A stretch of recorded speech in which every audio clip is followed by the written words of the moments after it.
Hello everybody, welcome back to Orange Flame.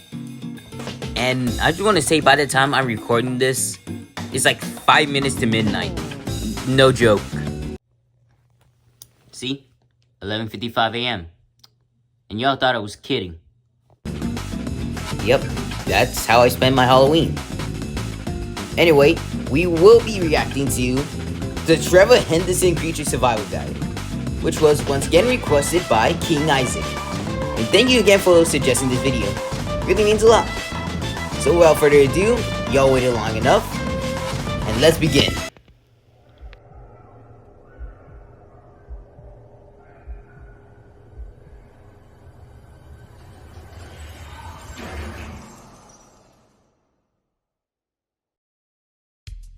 In the Trevor Henderson universe, survival seems grim. We're only 56 seconds in, and we're already starting with the sleep paralysis demons. Humans have somehow integrated and adapted to live alongside these monsters. In this video, we will look into how to survive the Trevor Henderson universe on a day-to-day basis, and how to avoid an encounter. Honestly, I don't think you could survive that on a day-to-day basis. We've seen the last video. We'll specifically look into what to avoid, whether it be staying out at night or avoiding low population areas. The giants will not be included here as they exist outside the primary universe. If you're interested in survival strategies against specific creatures, make sure to check out my other videos where I break down individual monsters, their threat level, and whether it's possible to survive an encounter. Buckle up as we dive headfirst into the Trevor Henderson Survival Guide.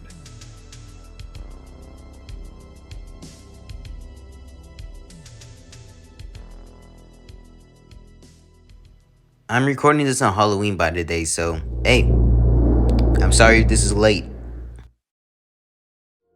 Where you choose to live may very well decide your fate. In the Trevor Henderson universe, location isn't just a backdrop, it's a battlefield. Many of these entities are drawn to places where they can maximize fear, isolation, and control. While some monsters inevitably wander into populated areas, the true danger often lies in where you put yourself. The deadliest mistake you can make is living in isolation. Rural homes, farmhouses, or small towns with little foot traffic are prime. Alright, we're starting off with the basic stuff, alright? The most infamous example. A towering predator that thrives in vast stretches of forests. It seeks out lone wanderers, people walking through forests, or anyone unlucky enough to stumble into his hunting territory. Cartoon Cat operates differently but prefers the same principle.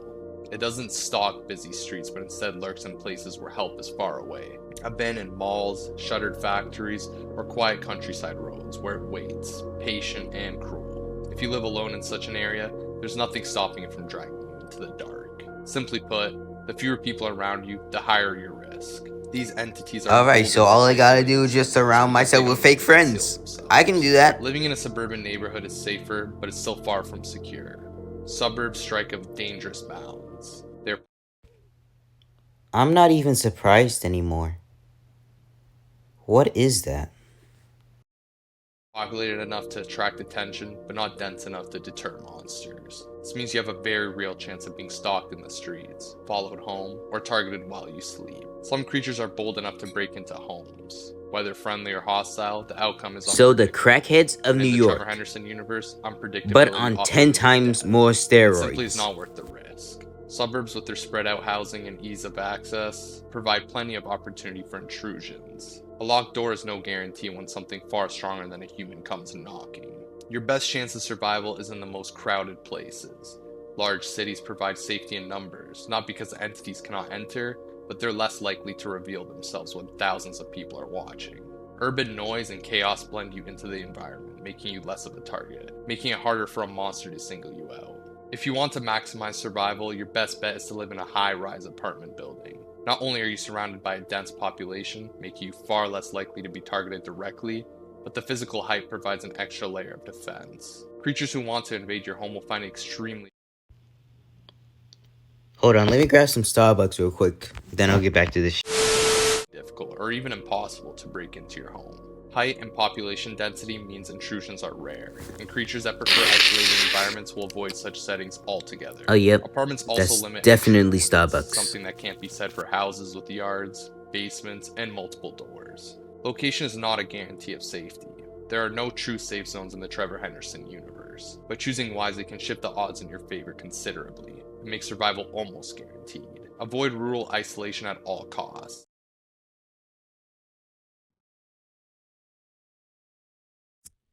Mom! Alright. Right, damn it. Treat suburbs with caution and aim for cities if possible. And if you truly value survival, make your home in a densely packed apartment building located within a city.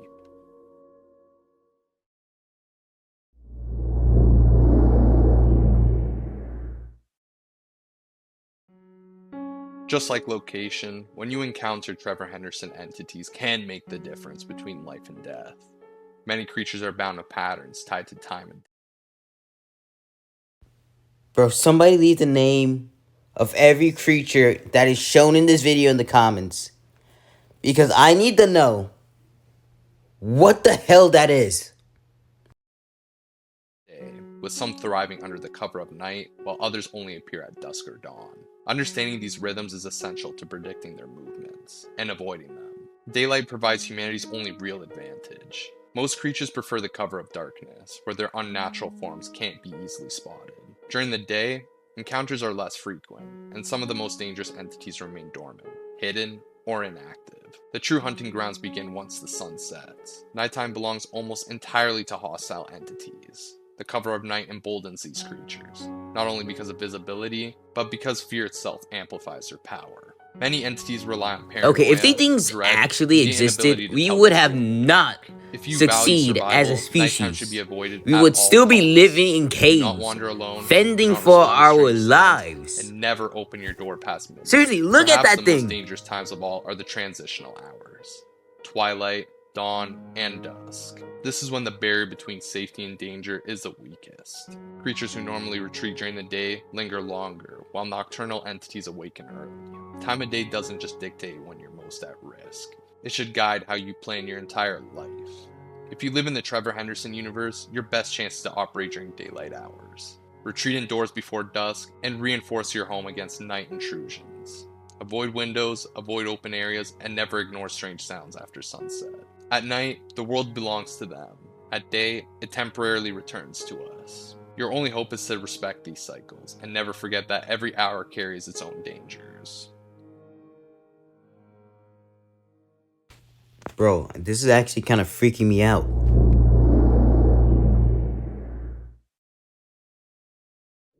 It should go without saying by now, but isolation is your greatest enemy in the Trevor Henderson universe. These entities thrive when you're alone, striking when there are no witnesses and no chances of rescue. So do small child groups can be predators. picked off, making it critical to always surround yourself with people and never wander off by yourself. Everyday tasks that seem harmless could turn deadly. Something as simple as taking the bus late at night could be your last ride. When choosing a career, keep survival in mind. Any job that leaves you alone for long periods, such as working as a late-night gas station clerk, is essentially a death sentence. These quiet, vulnerable hours are prime hunting time for hostile entities. Try to opt for daytime jobs only, and jobs that require teamwork so that you are constantly around a group of individuals, or even under supervision. I'm not good with teamwork. Traveling is another major risk. Go ahead, Driving ask my along empty classmates. country roads is especially dangerous, as countless sightings of monsters roaming these parts have been confirmed. Try to stick to highways that are commonly used, but if that is not possible, do your research and avoid areas that have reports of missing individuals or strange occurrences. Even mundane chores can be risky. Friendly entities like the gift ape may be scavenging, but hostile ones often lurk in alleys or rural backyards. Many disappearances begin with someone just stepping outside. I'm sorry I'm pausing the video so many times, but this is really getting me on edge. Just hold on. I'm gonna make sure my doors are locked. I'm gonna make sure real quick. Oh no. For a minute, just to never be seen again. Everyday routines must be reconsidered. Shopping should always be done during peak hours, when crowds provide safety and numbers. Well, I'm sorry for all your Wandering through empty introverts. aisles at closing time leaves you completely exposed. At home, be mindful of how you rest. Sleeping near windows is extremely dangerous, as it leaves you visible and vulnerable to whatever might be watching you outside. A single glance or unexpected disturbance can be enough to seal your fate. Survival depends on minimizing vulnerability. Avoid being alone, choose safety over convenience, shop when others are around, avoid sleeping in exposed spots, and never linger in desolate places. In this world, the smallest lapse in judgment can make you the next target. So in other words, hell that we deserve. The environment itself plays a massive role in your odds of survival. Weather and terrain can either be your ally or your executioner. And in the Trevor Henderson universe, the wrong setting at the wrong time is almost certain death. Certain weather conditions are particular invitations for entities to appear. I wish I Heavy was that fog, tall. torrential rain, thunderstorms, and blizzards are all situations you want to avoid at. Hold on. I need to get this info today. Look at this mummy snowman wannabe. Then arm looking, abless, faceless, cold, ugly looking, kinda wrinkly, legless, hairless, bald, Frosty the Snowman wannabe. I said wannabe twice. Yes, I am aware of that. All costs. Poor visibility is the common trait. When your sight is limited, entities thrive. They use the cover of weather to stalk, approach, and corner prey without warning. It's no coincidence that many sightings happen in dense fog or during violent storms. If you have no choice but to be outside during these conditions, proceed with extreme caution. Minimize your exposure and have an escape route in mind at all times. Interestingly, extreme heat and cold doesn't seem to change the frequency of encounters. These monsters aren't tied So to what? climate The way temperature more resistant far. to... Wait a Unless the minute. weather is affecting Wait a minute, that's not a visibility, thing. for example, whiteout conditions in snow or dust storms and heat, the temperature itself won't matter. It's the exposure, not the thermometer, that you need to worry about. Your surrounding biome is also something you need to take into serious consideration. For example, dense forests are one of the most dangerous areas you can wander into. Isolation is part of it, but the real danger lies in how well the environment conceals movement. The canopy and undergrowth provide entities with near perfect. Oh, you know what? No, just by the look at this thing, y'all already know our show's done for.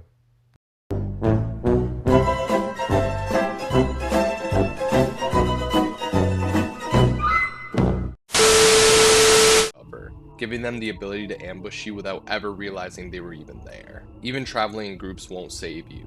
A determined monster can pick you off one by one until nothing is left. Never enter the woods, alone or otherwise. Water is another lethal area, whether it's lakes, rivers, or even smaller ponds. So You're now the completely stuff helpless that if was something made decides to by stray. God, that was Once you're in or supposed near to the be water, you coming. have no leverage, no speed, and no way to see what's lurking beneath the surface. Reports suggest that entities use bodies of water as hunting grounds, dragging victims into depths where rescue is impossible. Avoid them entirely. Don't swim, don't walk too close to shorelines, and never underestimate what You can don't be have to waiting tell me beneath the twice. still I don't surface even of know the how to water. swim. Swamps are some of the deadliest environments you can find yourself in. A combination of stagnant water, thick fog, and twisted vegetation create the perfect breeding grounds for entities. Visibility is reduced, footing is unstable, and the constant ambient noise of insects and water movement make it almost impossible to detect if something is approaching. In swamps, sound plays tricks on you. Splashes and croaks echo unnaturally,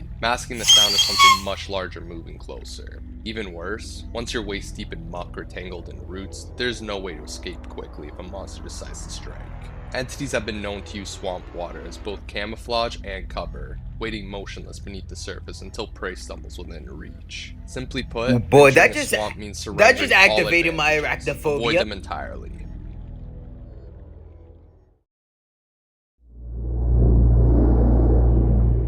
I'm sorry, what? In a world plagued by entities that shouldn't exist, the internet has become more than just a network of people. It's a hunting ground. What you click, download, or even glance at can mean the difference between survival and being claimed by something that should never have even reached our dimension. Some dangers So aren't you're saying physical if I at all. wanted to They're make mimetic traps hidden a in virus text, ad video images, on my or channel, videos. I A have single to cursed risk image or phrase the can embed possible itself chance in of your dying. mind, twisting your perception Yeah, until you sounds worth become an it. easy target. If you stumble across files or images that feel wrong or induce paranoia, close everything immediately. Curiosity here is the death sentence. Never download random apps, programs, or files from sketchy sources. These aren't just malware risks. They can act as gateways for entities to enter your life. For example, No. Bonesworth has been rumored to appear after That means downloading no a more specific Five Nights at app, Freddy's flashing malware. onto you once you've interacted with the cursed code. What looks like a harmless file could be an invitation. When using electronics, always be vigilant. Strange files showing up uninvited, your computer spawning duplicates, or unexplained glitches are not bugs, they're warnings. This is especially true with Feated King, an entity known to manifest as a computer virus. Once he infects a device, the corruption spreads, rendering the machine useless, and eventually claiming the user themselves. Knowing this, if you suspect that there is something wrong with your device, there are 3 actions you can take. 1. Simply turn off the device. 2. Wipe the device completely. 3. The safest but most costly, just destroying the device entirely. Though the internet is seemingly an everyday part of our lives, in the Trevor Henderson universe, as brutal as it seems, should just be avoided at all costs. If you are to use the internet, But that or means any I can't get electronic, my daily prioritize dose of only using it memes. for work and minimum entertainment.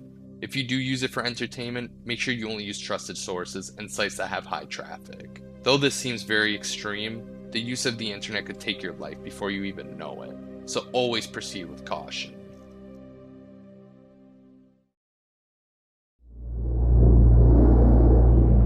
Finally, we're heading into angel territory. Not every creature that appears openly friendly should be trusted. Some of Trevor Henderson's friendlier beings may seem harmless, or even helpful, but their presence often comes with a catch. Their motives are rarely as pure as they appear, and friendly encounters can quickly turn dangerous. For this reason, it's best to Bro, avoid I am the distraction embodiment altogether. of what you just Safety said. doesn't come from curiosity, And it comes from distance. friendliness No matter how cute little Nugget is, with me or is more whatever like a monster pain you in the may butt. encounter, don't linger around it for too long. Don't keep the creature, and keep your distance. However, there are exceptions. Certain entities truly operate with your survival in mind. The most important example is Longhorse. If Longhorse appears, you must not ignore it. Its appearance is not random.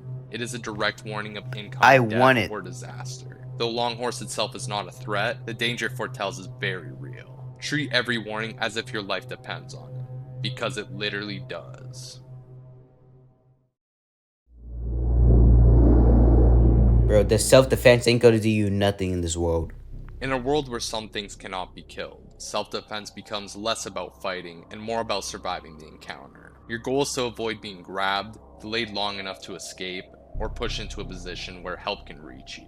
That means prevention, escape, distraction, and basic harm mitigation, in that exact order. Make sure you always carry a self-defense kit. These can include high lumen flashlights, personal alarm/whistle, pepper spray, taser Wait, he's onto something.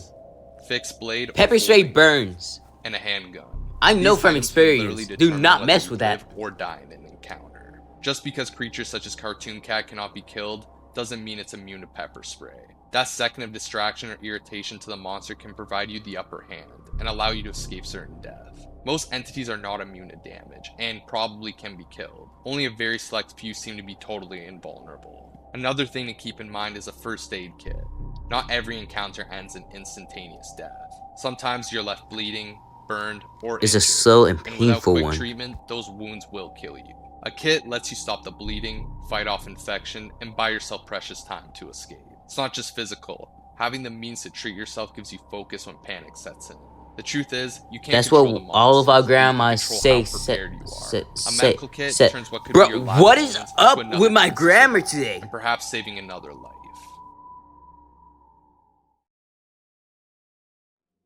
So there you have it, the guide to surviving the Trevor Henderson universe. From the importance of location and time of day, to recognizing signs, protecting yourself online, and preparing yourself with self-defense and medical kits. Survival is never guaranteed, but it's possible if you stay alert. Remember, most of these entities thrive on isolation, fear, and ignorance. Don't ignore the warnings, don't brush off the signs, and never underestimate how quickly your situation can turn fatal. Survival is about preparation, awareness, and having the will to act when it counts. This may be the end of the guide, but in this universe, danger is never really over. Stay vigilant, because the moment you let your guard down is when something will find you.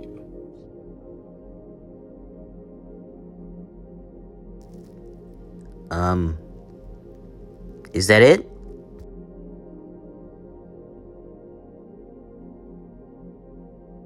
Yeah, I'm going to assume it's it and just turn it off from here. Well, another video done. And another one you tortured yourself through again. I wonder why you guys keep watching. Anyway, that's all we have for today. Once again, thanks to King Isaac for recommending this video. And a link to Mr. Unnerving's channel will be in the description. So please check him out, support his channel, and thank you guys so much for watching. And I hope you guys have a wonderful day. Oh yeah, by the way, did you guys let me set up? Yeah, it took a while. I decided to like redesign everything. Now, so the original plan was to get this out before Halloween, but you know.